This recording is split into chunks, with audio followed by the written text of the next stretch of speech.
పూరా local. Welcome to పూరా local. Pakistan కుట్రలను యావత్ ప్రపంచానికి వెల్లడించేందుకు భారత్ దౌత్య యుద్ధాన్ని ప్రారంభించింది. దీనికోసం కాంగ్రెస్ సూచించిన నేతలను పక్కన పెట్టి శశి థరూర్ ని కేంద్రం ఎంపిక చేయడం రాజకీయ వివాదానికి దారితీసింది.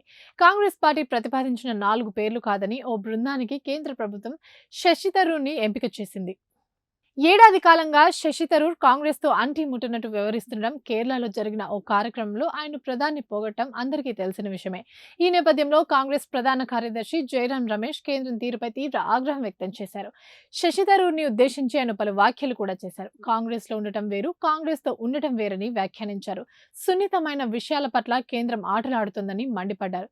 క్రికెట్ పరిభాషలో కాంగ్రెస్ నిబంధనల ప్రకారం ఆడుతుంటే బీజేపీ బాడీ లైన్ ఆడుతుందని తీవ్ర స్థాయిలో ఫైర్ అయ్యారు. కేంద్ర పార్లమెంటరీ వ్యవహారాల మంత్రి కిరణ్, పార్టీ అధ్యక్షుడు ఖర్గే లోక్సభలో విపక్ష నేత రాహుల్ గాంధీని అఖిలపక్షం బృందాలకు పేర్లను పంపాలని కోరారు. కేంద్ర మాజీ మంత్రి అనంత్ శర్మ లోక్సభలో కాంగ్రెస్ పక్ష ఉపనేత గౌరవ్ గొగోయ్, రాజ్యసభ ఎంపీ సయ్యద్ నాజీర్ హుసేన్, లోక్సభ ఎంపీ రాజా పేర్లను రాహుల్ ప్రతిపాదించారు. కానీ కేంద్రం మాత్రం ఏకపక్షంగా శశి థరూర్ పేరును ప్రకటించింది. దీని ప్రకారం ముందుగానే పేర్లను ఖరారు చేసుకుని నామమాత్రంగా ఖర్గే, రాహుల్ పేర్లు ఇవ్వాలని అడిగినట్టు స్పష్టంగా తెలుస్తుందని అసహనం వ్యక్తం చేశారు.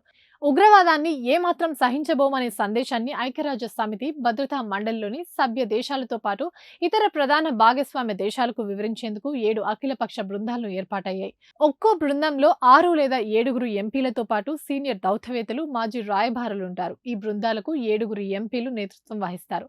వీరిలో 4 అధికార ఎన్డీఏ కూటమి, మరో 3 విపక్ష ఇండియా కూటమి పార్టీల పార్లమెంట్ సభ్యులు ఉన్నారు.